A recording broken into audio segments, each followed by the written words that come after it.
Hello, in today's episode we will be discussing psychic self-defense. Now this applies, of course, through the mental body, through the astral body, and through those there can be effects on the physical. So psychic self-defense, what is it that we are defending from? Well, at the very beginning of this process, right, sort of the easiest introduction is we really need to understand our own mind, our own habits of mind and thought and view, our own habits of emotion and feeling, our own habits of body. There's a lot of self-work that is done to spend time with yourself to understand this stuff and to start to defabricate it through the spiritual evolutionary path. Why is that important? Why is it so important that we know ourselves? Because if we know ourselves very, very well, then we will start to recognize when the signature of what we might be thinking or feeling isn't our own. It is not of this amalgamation of stuff we call ourselves, right? It is something else. And this brings us into the telepathic experience. So telempathy. And this is the skill, or for some it might be a curse if you're not trained in it, of feeling what others feel. Now, very often this is not a trained thing, and even more often it is not even known within the person that that is what's happening.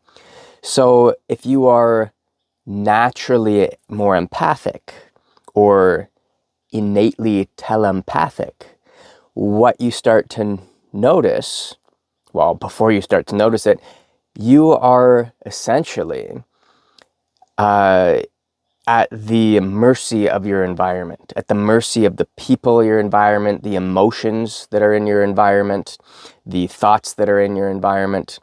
And if you haven't done this work of knowing your own habits, your own signatures of thought, feeling, then what happens is you empathize with the energy of the space, and you, unbeknownst to yourself, will take on the information of the environment. So let's say there is somebody around you who's very, very angry. You may have noticed that everybody in the group starts to act in a rushed type of contraction in relation to that person's anger. And this might not be known to anybody that their feelings are actually being controlled, might be the wrong word because it's not volitional, but influenced by that angry person, or insert whatever that emotion might be. If you go to, say, a funny live performance, like a comedy show, the laughter, that desire to laugh in the room, right, that is stupendously powerful when it comes to you being brought into the group feeling and the group emotion. So that makes it a huge percentage increase in terms of the taking part in that group environment, that group laughter, that group joy. So why is this so important? Well, we really need to know that this can happen, because what are you thinking? Are those thoughts yours? What are you feeling? Are those feelings even yours? How do we know? How do we know? And that is where the deep work of self-practice, sitting in stillness and silence, observing the basic mental training exercises of watching the arising and cessation of thoughts. The thought forms that do end up coagulating into existence.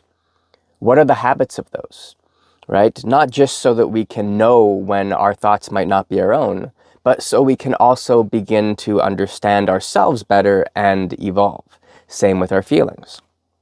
We really need to tune into this, because this is at the crux of being able to defend when the influence is not our own. So with telepathy, the telepathic experience, the alpha tuning fork in a group, or we could say the most powerfully charismatic character within the group, that person has a tremendous amount of responsibility, because the power of their energy will be incredibly influential on those around them. So we really need to understand this as we progress on the path, because as we start consolidating and aligning, our own personal power goes up. Our own personal relationship with the vital and life force energies and field, with the astral energies and fields, planes, through the mental, all of this stuff starts to rise. The power of it rises. For starters, because we are able to focus. Through focus and concentration, all of the little meanderings, wanderings of the mind, etc., that draw all this energy out, that all starts to subside. So all of this energy that was being spent on useless stuff starts to consolidate. So we become much more powerful and potent. Which means, to borrow from Spider-Man, with great power comes great responsibility. What is it that you are thinking? What is it that you are feeling? Now, in the beginning, we might look at this from the perspective of needing to control it. How do we control our thoughts? How do we control our feelings? And this can be a place to start if you're really got a lot of dark stuff going on. Using the contrived mechanism of control can have its place. However, it will also drastically hold you back as time goes on, because the higher octave of control is freedom. You do not need to control your thoughts or control your feelings if you are existing from a place that is beyond and encompasses those layers of identity, something that is greater. You are free from those because the identity is free from being stuck in, say, the emotional realm. The emotions are able to flux and flow and harmonize without the identity latching on, and because the identity latches, and then all the energy gets stuck on that identity, and everything builds and explodes like an inferno from that one place or from that one thought, feeling, etc. So the development that we do when we are working with this, we have to remember that freedom is the higher octave of control. The imposition of control on ourselves is a fight. It is us in contrast with ourselves. So we have these two warring components, or in reality, millions of warring components within ourselves. So in order to continue the evolution of this work, we become free from our thoughts. We don't control our thoughts. We evolve to a point where we are free from the identity latching on to that layer of vibration. It's the latching on of the identity to that mental layer of vibration that will consolidate that energy into particular forms. And sometimes that's good. If we want to channel stuff through, we need to be able to allow for the consolidation process to occur from the perspective of non-identification with that stuff. And this gets, it's very refined from the experiential standpoint as you go through it. There's all these little things you'll start to notice. Then can you allow for that without the emotional body getting involved? Can you allow for the consolidation of emotional energy without the identity getting involved? It is always the identity that the energy will stick to on any plane that you might be working with. So as you excel and you move beyond the identification with the body, beyond the identification with the emotions, beyond the identification with mind, then we start to break through the Akashic paradox, and from there, the infinity continuum opens up to us. So this becomes very important because that is ultimately at a higher level where a lot of the psychic self-defense comes through and starts to act itself out through just as a byproduct of your own evolution. So telempathy is sort of the theme of this video. That is taking on the feelings of the environment. This is why we want to develop a very strong understanding of the black and white mirror of the soul, a very strong understanding of our positive and negative tendencies, so that when we do happen to experience these waves of say, we'll go to that anger example, if the alpha tuning fork of that group, Mr. Charisma, is super angry, can you be in that environment and not take on little raven back there, and not take on that anger and think it's your own? So in the beginning, we might still take on that external emotional stimulus or mental stimulus, but through knowing ourselves, we'll be able to recognize it's not our own. And that's the first step to being free from that. So this creates a bit of a fracture because we're no longer integrated, in a sense. There's a part of us that is being influenced telepathically, and a part of us that recognizes that and steps back. So we have to then strengthen that side of ourself, that sovereign aspect of ourself. This gets into a topic I discuss a lot, which is this interplay of sovereignty and unity. We step back from ourselves to allow for freedom from these habitual emotional or psychic lines and pathways, tendrils of expression and habit. So through that, we tend to find some progress that can be made.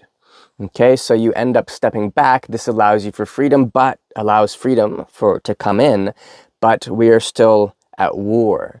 And so this then sparks in us, okay, well, what would our habitual relationships mentally and emotionally be? What are the tendrils, the pathways, the habitual pathways that the mind might go down, that the emotions might go down if we are in the presence of, angry energy, to use that same example. And then, do you want to unify with that anger, right? Or do you want to be free and sustain a sovereignty within yourself to your highest, whatever that might be at this point in your evolution? So then your sovereignty allows for unification to your highest in spite of the environmental telempathic influences, right? This is really, really important because when people are, this is a very non-impositional type of experience because it is not directed through volition at you specifically. It is simply through the environment. So if you're very, very sensitive, then being not around people can be very, very helpful because it's much easier to find, to locate, to find, to identify, to resonate with, integrate, align with, and fully embody at every layer the highest aspect of yourself. Now you then would use going into more dense population centers to add resistance to this, to see where you're at in terms of your ability to sustain your sovereignty with your highest within the context of all of that influence that's coming through, all of that emotion and thought that's starting to work its way through. Because this is where telepathy begins. This is where your ability to read thought begins, where your ability to read the space of a group begins, your ability to read the feelings of a group. It all begins with thinking that that stuff is your own. And you'll start to notice over time that prior to, if let's say you're hanging out with a group of people, prior to somebody expressing something, very often you might be thinking it yourself or feeling it yourself.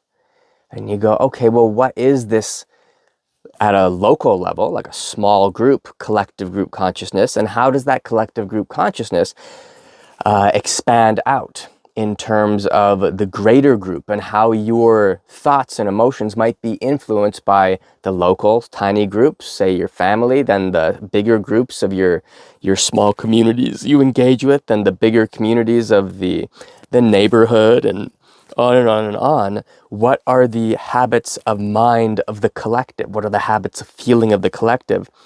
Is your mind your own? Are your feelings your own? This is vitally important to this process, because we have to break free, well, for freedom, for spiritual evolution. The process of liberation is the defabrication of constraint, right? It is the defabrication of all these tensions of identity. And many of these are so subtle and so interwoven that it's a very deep and profound process as we begin to free ourselves from these. So once again, liberation, freedom, is the higher octave of control. If you are not free from your thoughts, from your feelings, and free to sustain a strong energetic relationship with these skills to alchemize from a telepathic standpoint, to alchemize the collective thought forms and habits, to alchemize the collective emotional forms and habits, so that those dissolve and reform into your highest evolution at this stage, so that you can resonate with your highest, then the desire will be to impose control, to make your local, your very small group environment think as you deem it appropriate to think, and feel as you deem it appropriate to feel. You will impose control. You will then try to do that with the greater collective group you're a part of, and this goes on and on as it spirals out to the point where you get, national, like nation pride and such, that goes on and on, where you start to build a collective that is very vast, that thinks and feels like you.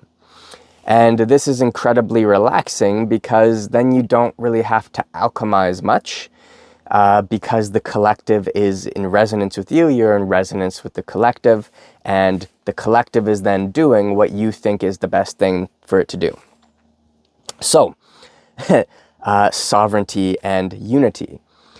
Now, if we don't have any sovereignty, any freedom that we've developed, and a relationship with our highest and path of light, then what happens is we will, especially if we're naturally empathic, we will then unify, unbeknownst to ourselves, with whatever is in the collective consciousness at whatever size we might be engaging with.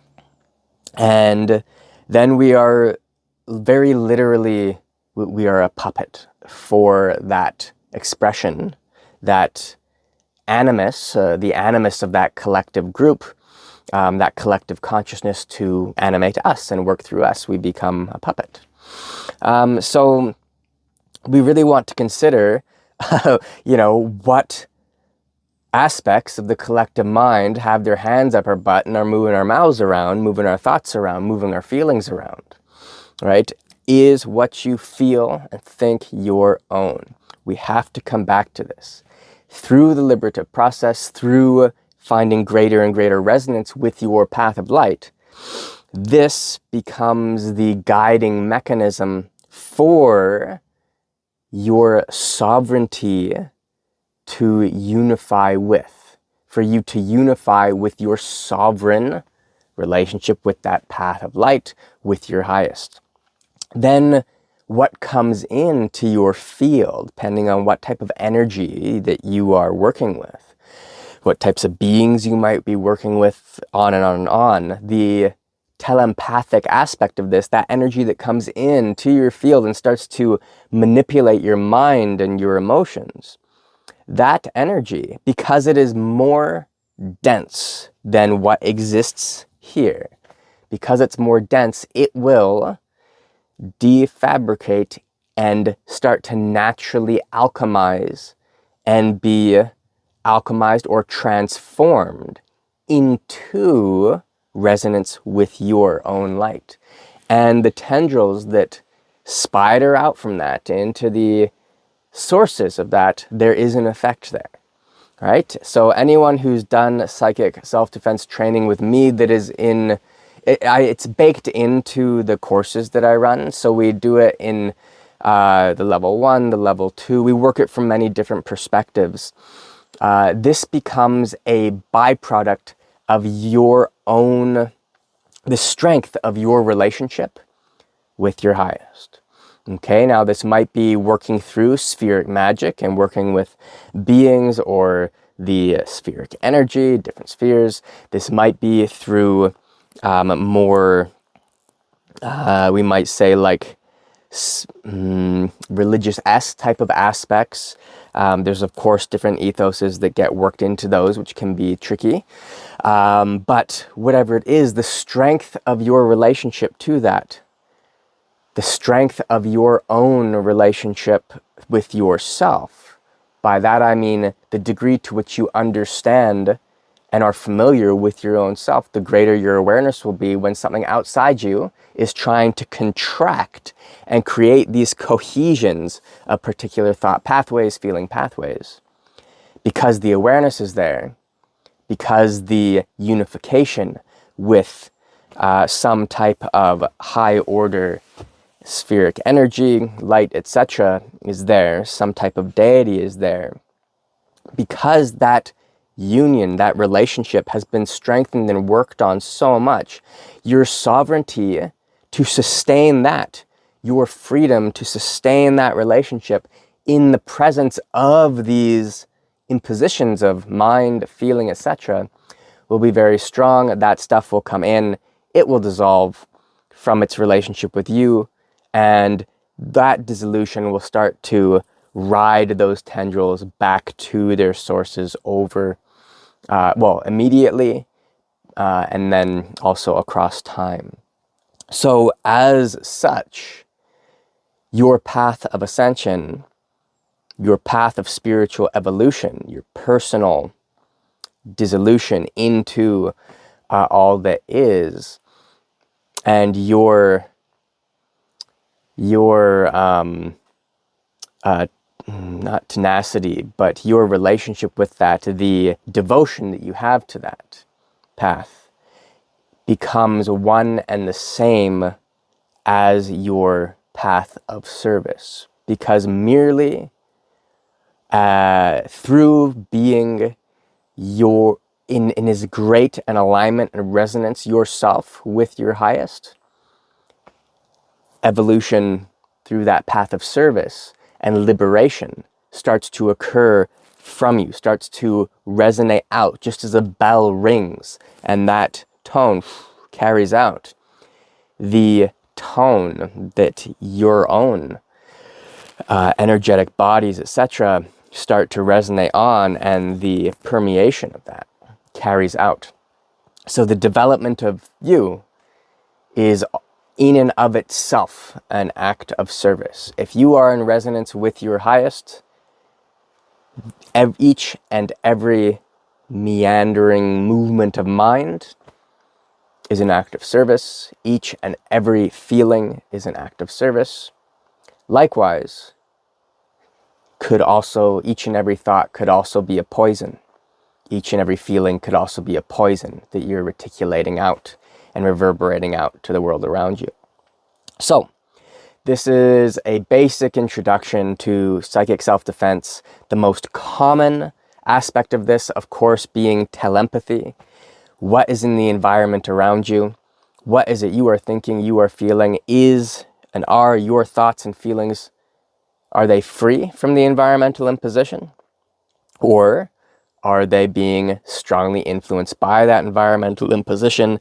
Get to know yourself, build your relationship, build the strength of your relationship with your highest, find that paradigm, that perfect edge of sovereignty and freedom that allows for connection, unification, but within the context of that highest potential that you've currently reached of liberative light. Okay, so I think that pretty much sums it up. If you're interested in training, I have a Tai Chi program and also a Hermetic Alchemy, Qi Gong meditation, nature connection program. These are online. There are retreats coming up. The next one is online. This will be webinar style via Zoom. This will be level 1, 2, and 3. This will be the full month of November 2025. So we'll start right at the beginning, go right through the end, 30 days straight, 5 hours of training a day. And we will be working through a lot of this psychic self-defense stuff, working through the initiation, the initiatory process, spiritual attunement, etc., so that we can find a little bit of ease in tuning to higher and higher aspects of ourselves that we can then resonate with. Level 1, the initiation. Level 2, into spirit magic and deity yoga or invo and evocation. And level 3 will be deeper aspects of the meditation, other use functions, and more exploration of other spheres, spirit magic, and nature connection as that fractals out through the solar system as well. So if you're interested in that, please shoot me a note. And I think that's everything. Thanks for your time. I hope you enjoyed this. Oh yeah, there's for those of you working through Franz Barden's initiation into Hermetics, there's a free 18-hour walkthrough series that I did that is consolidated all in one place. Link is into the description here. So please check that out. Thank you for your time. Hope you found this helpful. And we'll see you on the next one. All right, bye.